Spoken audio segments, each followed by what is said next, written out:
बिस्मिल्लाहिर्रहमानिर्रहीम। अस्सलाम वालेकुम। ये वाक़या कोई अफसाने नहीं, मुअर्रिखों ने बयान किए हैं। वो लिखते हैं कि ईसाई औरतों का एक हुजूम सुल्तान अयूबी के पास आया।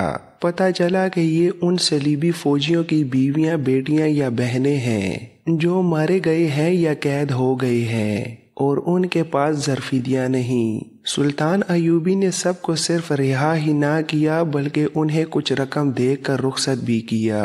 इसके बाद उसने आम हुक्म जारी कर दिया कि तमाम ईसाइयों को जो शहर में रह गए हैं ज़रफ़िदिया माफ़ किया जाता है, वो जा सकते हैं। सलीबियों की सिर्फ फौज कैद में रही। इससे पहले सुल्तान अयूबी ने मस्जिद अक्सा की सफाई और मुरम्मत करवाई थी। उस दौर की तहरीरों के मुताबिक सुल्तान अयूबी खुद सिपाहियों के साथ ईंटें और गारा उठाता रहा। 19 अक्टूबर सन 1187 जुमे का मुबारक दिन था। सुल्तान अयूबी जुमे की नमाज के लिए मस्जिद अक्सा में गया तो वो मिंबर जो नूरुद्दीन जंगी मरहूम ने बनाया था और मरहूम की बेवा और बेटी लाई थी उसके साथ था। उसने मिंबर अपने हाथों मस्जिद में रखा। जुमे का खुतबा दमाइश से आए हुए एक खतीब ने पढ़ा। इसके बाद सुल्तान सलाहुद्दीन अयूबी ने मस्जिद अक्सा की आराइश की तरफ तवज्जो दी। मरमर के पत्थर मंगवा कर फर्श में लगवाए और मस्जिद को जी भर कर खूबसूरत बनाया। वो खूबसूरत पत्थर जो सुल्तान अयूबी ने अपने हाथों लगवाए थे आज भी मस्जिद अक्सा में मौजूद हैं और उनकी खूबसूरती में कोई फर्क नहीं आया। बैतुल मक़दस की फतह तारीख़ इस्लाम का बहुत बड़ा वाक़या और अजीम कारनामा था, मगर सुल्तान अयूबी का जहाद अभी ख़त्म नहीं हुआ था। उसे सरजमीन अरब और फ़लस्तीन को सलीबियों से पाक करना था। उसने बैतुल मक़दस को जहाँ एक मजबूत छावनी और अस्करी मुस्तकर बनाया, वहाँ इस मुक़द्दस मकाम को इल्म फ़ज़ल का मरकज़ बना दिया। 5 रमज़ानुल मुबारक सन 573 हिजरी 8 नवंबर सन 1187 के रोज़ उसने बैतुल मक़दस से कूच किया। उसका रुख शुमाल की तरफ था। उसने अपने बेटे अल मलिकुल ज़ाहिर को, जो किसी और जगह था, पैगाम भेजा कि अपने दस्ते लेकर उसके पास आए। सुल्तान टायर पर हमला करने जा रहा था। ये सलीबियों की मजबूत छावनी थी और बंदरगाह थी। सुल्तान अयूबी ने बहरिया के कमांडर अल-फारिस बैदरीन को पैगाम भेजा कि वो टायर से कुछ दूर तक आ जाए और जब सुल्तान उस शहर का मुहासरा करे तो अल-फारिस सलीबी बेड़े पर हमला कर दे। सुल्तान अयूबी ने अल-फारिस को हमले के जो दिन बताए वो दिसंबर के आखिर या जनवरी के शुरू के थे। जासूस उस वक्त तक बहिरे रूम की तह में मछलियों की खुराक बन चुका था और रऊफ कुर्द उसके इस अंजाम से अच्छी तरह वाकिफ था। कुछ रोज पहले जासूस ने रऊफ कुर्द से कहा था कि इन लड़कियों को वो यहाँ नहीं रहने देगा। उसने देखा था कि जब जहाज साहिल के करीब लंगर अंदाज होता है तो छोटी छोटी कश्तियाँ उसके करीब आ जाती और माहीगीर किस्म के लोग मुख्तलिफ चीजें फरोख्त करते हैं। उनमें एक आदमी को उसने 3-4 जगहों पर देखा था। लड़कियां उसे रस्से की सीढ़ी लटका कर ऊपर बुलाती हैं और उससे कुछ खरीदने की बजाय उसके साथ बातें करती रहती हैं। जहाज अगर 10-15 मील दूर साहिल के साथ कहीं लंगरअंदाज हुआ तो वहां भी ये आदमी कश्ती लेकर आ गया। जासूस को उस आदमी पर शक था। फ्लोरी ने रऊफ कुर्द की अकल मार डाली थी। वो उससे राज की बातें पूछती और वो उसे सब कुछ बता देता था। अल-फारिस बहुत मसरूफ रहता था। वो दूसरे जहाज़ों में भी चला जाता था। एक रोज रऊफ कुर्द ने फ्लोरी के तलस्सुम से मशहूर होकर उसे बता दिया कि जहाज में एक खतरनाक आदमी है, उसके साथ कोई बात ना करना। रऊफ कुर्द उन लड़कियों को अभी तक खानाबदोश समझ रहा था और वो उनके असली नामों फ्लोरी और रोजी से वाकिफ नहीं था। लड़कियां दरअसल तजर्बाकार जासूस थीं। वो समझ गई कि जिस आदमी के मुतालिक रऊफ कुर्द ने बात की है वो जासूस है। रऊफ कुर्द को गवारा ना था कि फ्लोरी जहाज से चली जाए। उसने उन लड़कियों को ये भी बता दिया कि ये जासूस है। एक रात अल्फारिस किसी दूसरे जहाज में गया हुआ था। आधी रात के वक्त रऊफ कुर्द और फ्लोरी अरशे पर जंगले के साथ ऐसी जगह छुपे हुए थे जहां पीछे और दाएं बाएं सामान पड़ा था।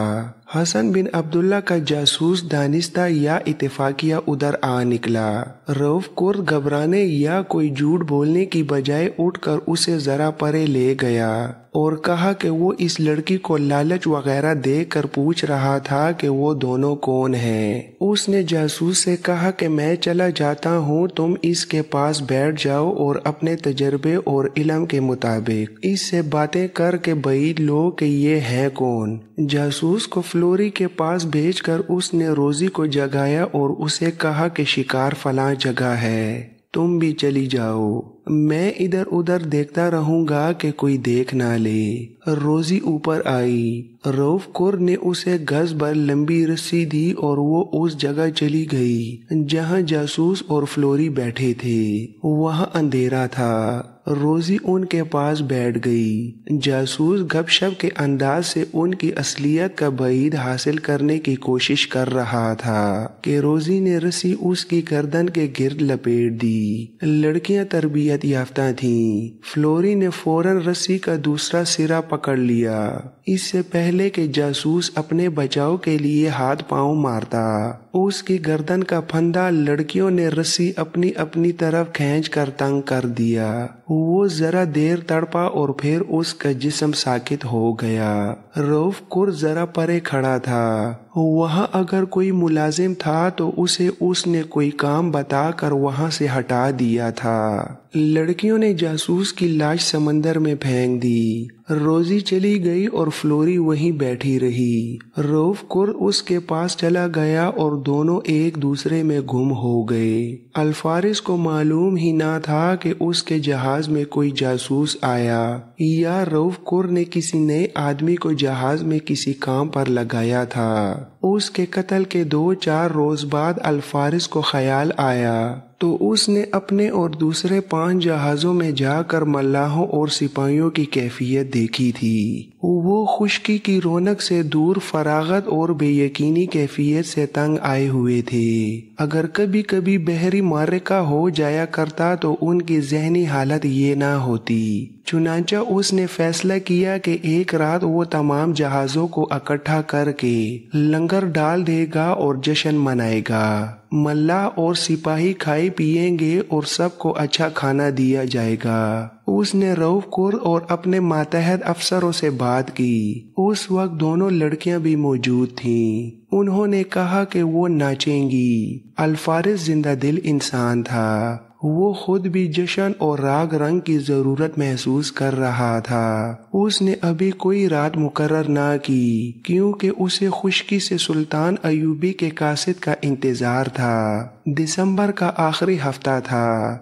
2 रोज बाद कासिद आ गया। उसने बताया कि सुल्तान अयूबी टायर से थोड़ी ही दूर रह गया है और अल्फारिस अपने जहाजों को टायर के करीब ले जाए ताकि महासरे के वक्त वो कम वक्त में टायर पहुंच सके। कासिद ने खास तौर पर कहा था कि अब दिन और रात चौकस रहें क्योंकि सलीबी जहाज करीब ही मौजूद हैं। अल्फारिस ने कासिद को रुखसत किया और उस शाम अपने बिखरे हुए जहाजों को एक जगह इकट्ठा होने का इशारा दे दिया।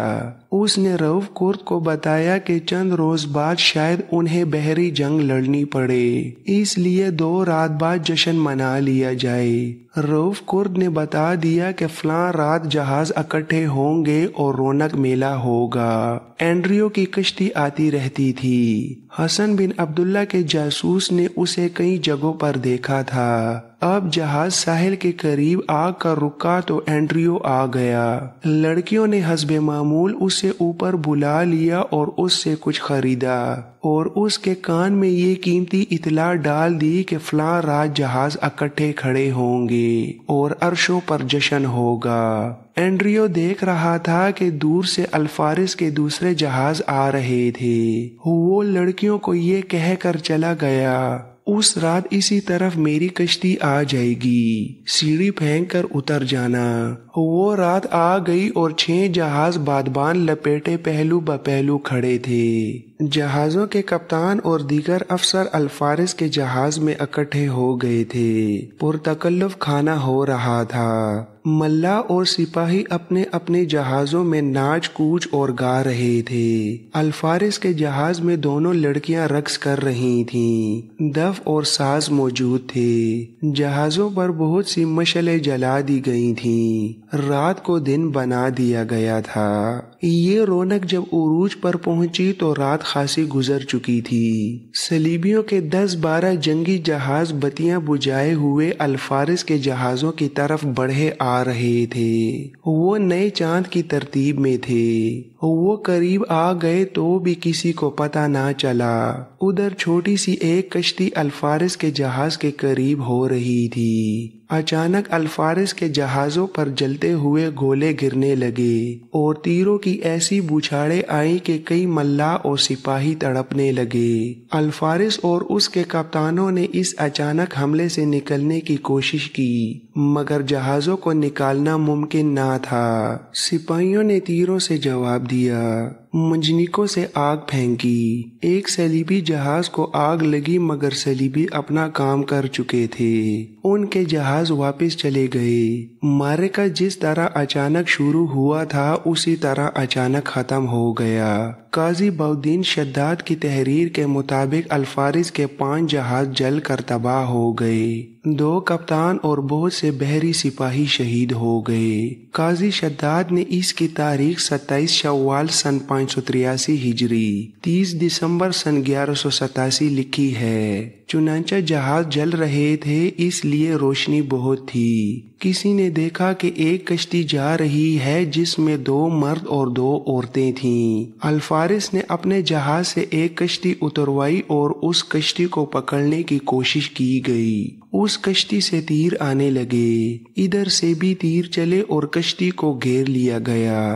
دونوں مرد اور ایک لڑکی تیروں کا نشانہ بن گئی اور ایک بچ گئی۔ بعد میں اسی لڑکی کے بیان سے تباہی کی اصل حقیقت کھلی۔ اس وقت سلطان ایوبی ٹائر سے کوئی دور خیمہ زن تھا۔ یہاں سے اسے سیدھا ٹائر پر یلغار کرنی تھی۔ کوچ سے ایک ہی روز پہلے اسے اطلاع ملی کہ 6 میں سے 5 جہاز تباہ ہو گئے ہیں۔ سلطان ایوبی بجھ کر رہ گیا۔ وہ ایسی بری خبر سننے کے لیے تیار نہیں تھا اور وہ اتنی جلدی دل چھوڑنے والا بھی نہیں تھا۔ اس نے پیش قدمی ملتوی کر دی اور الفارس اور دوسرے کپتانوں کو بلایا۔ الفارس نے اسے صاف الفاظ میں بتا دیا کہ ملاح اور سپاہی فراغت اور سمندر سے اکتائے ہوئے تھے، اس لیے اس نے جشن کا اہتمام کیا تھا۔ سلطان ایوبی نے اپنے سالاروں اور مشیروں کا اجلاس بلایا اور یہ صورتحال سب کے سامنے رکھی۔ سب نے یہ مشورہ دیا کہ سخت سردی پڑ رہی ہے اور بارشیں شروع ہو چکی ہیں۔ اس موسم میں جنگ جاری نہیں رکھی جا سکتی۔ اس کے علاوہ سپاہی مسلسل جنگ اور تیز رفتار کوچ اور پیش قدمی سے اتنے تنگ آ چکے تھے کہ انہیں جذبات میں لا کر لڑاتے رہنا ظلم ہے اور اس کا نتیجہ شکست بھی ہو سکتا ہے۔ انہوں نے بحری بیڑے کی تباہی کی مثال دے کر کہا کہ اتنا طویل عرصہ سپاہیوں کو گھروں سے دور رکھنے کے اثرات ایسے ہی ہوتے ہیں۔ کہیں ایسا نہ ہو کہ بیت المقدس کی عظیم فتح ہمارے لیے کوئی اور حادثہ بن جائے۔ سلطان ایوبی ڈکٹیٹر نہیں تھا۔ اس نے یہ مشورہ منظور کر لیا اور حکم دیا کہ مفتوحہ علاقوں سے جو عارضی فوج بنائی گئی تھی وہ توڑ دی جائے اور ان لوگوں کو کچھ رقم دے کر گھروں کو بھیج دیا جائے۔ اس نے اپنی باقاعدہ فوج کے بھی کچھ حصے کو تھوڑی تھوڑی چھٹی دے کر گھروں کو بھیج دیا اور 30 جنوری سن 1188 کے روز اکرا کو روانہ ہو گیا۔ مارچ سن 1188 تک وہ اکرا میں رہا۔ صلیبی جنگ عروج پر پہنچ گئی تھی۔ بیت المقدس کی فتح نے سارے یورپ کو زلزلے کے بڑے ہی شدید جھٹکے کی طرح جھنجھوڑ ڈالا تھا۔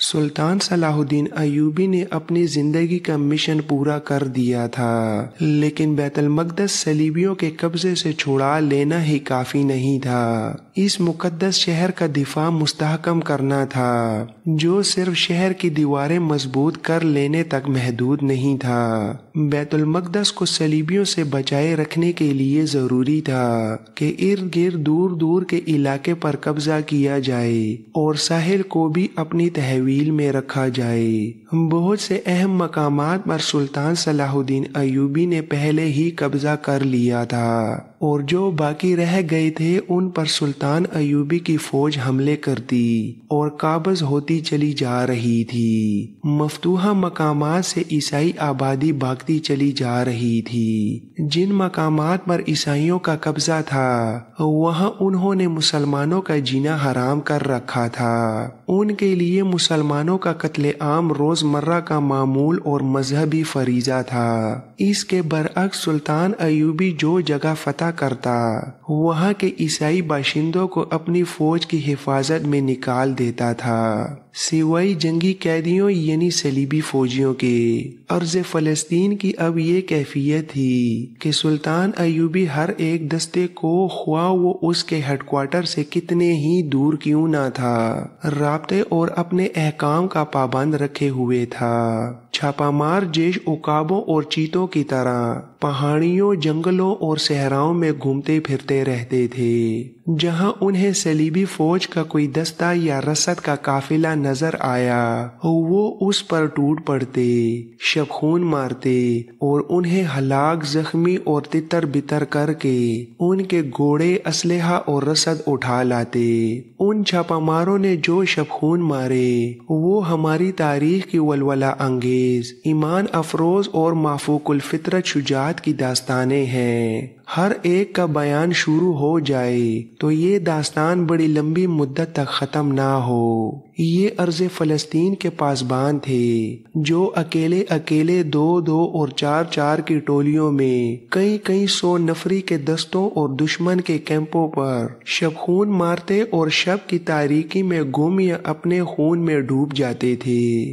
उन्होंने दुश्मन से रसद छीन कर अपनी फौजों को दी और खुद दुश्मन की तलाश में भूखे भटकते रहे, लड़ते और कटते रहे, अपनी लगाई हुई आग में जिंदा जलते रहे।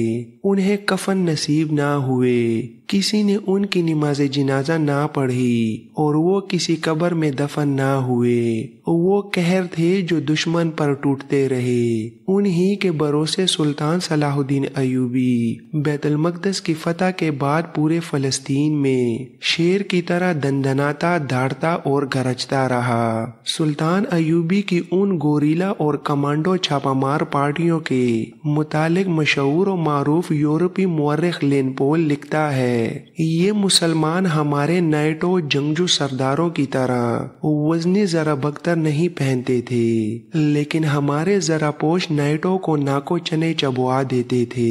उन पर हमला किया जाता तो भागते नहीं थे। उनके घोड़े सारी दुनिया में तेज रफ्तार माने गए थे। वो जब देखते थे कि सलीबी उनके ताकुब से हट गए हैं तो वो फिर वापस आ जाते। उन मुसलमान छापामारों की हालत उन कभी ना थकने वाली मक्खियों जैसी थी, जिन्हें उड़ाओ तो एक लम्हे के लिए उड़कर फिर तुम्हारे ऊपर बैठ जाती है। अगर उन्हें हर वक्त दूर रखने की कोशिश करते रहो तो वो दूर रहते थे। जो ही ये कोशिश तर्क कर दी जाती तो वो शबखून मार जाते। वो पहाड़ी इलाके की तूफानी बारिश की तरह छोटी छोटी पार्टियों में आते और सलीबी फौज की तरतीब तोड़कर गायब हो जाते। हमारे नाइटों को वो कदम कदम पर परेशान करते और हमारी फौज की पेशकदमी को सुस्त किए रखते। ये खित्ता जो आज इसराइल कहलाता है, सुल्तान अयूबी के दौर में अर्ज़ मुकद्दस था, जिसे सलीबियों से पाक करने के लिए अल्लाह के एक सिपाही ने वहां अपने खून का नजराना दिया।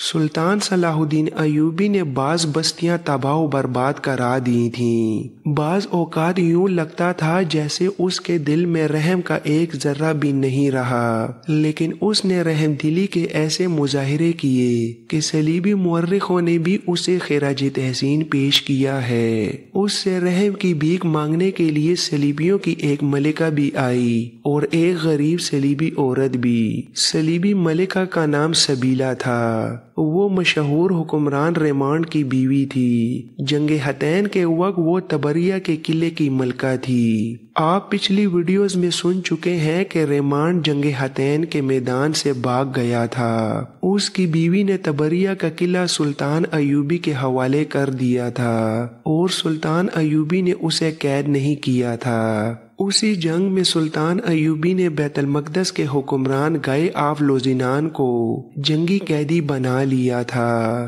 بیت المقدس کی فتح کے بعد جب سلطان ایوبی اقرا کے مقام پر خیمہ زن تھا، اسے اطلاع ملی کہ ملکہ سبیلہ اسے ملنے آ رہی ہے۔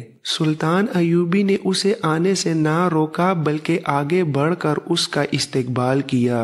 ملکہ سبیلہ جو شکست کھا چکنے کے بعد بھی ملکہ ہی کہلانا پسند کرتی تھی، کیونکہ اپنے خاوند کے قتل کے بعد وہ تریپولی کی حکمران تھی، کہنے لگی، صلاح الدین، کیا آپ کو معلوم ہے کہ کتنے ہزار یا کتنے لاکھ عیسائی گھروں سے بے گھر ہو گئے ہیں؟ ان پر ظلم آپ کے حکم سے ہوا ہے، اور جن بے گناہ مسلمانوں کا آپ نے قتل عام کرایا اور کرایا جا رہا ہے، وہ کس کے حکم سے کرایا جا رہا ہے؟ سلطان ایوبی نے اس کا جواب سنے بغیر کہا، اگر میں خون کا بدلہ خون سے لوں تو ایک بھی عیسائی زندہ نہ رہے۔ آپ کیوں آئی ہیں؟ یہی شکایت مجھ تک پہنچانے؟ ملکہ سبیلہ نے جواب دیا، نہیں، میں ایک درخواست لے کر آئی ہوں۔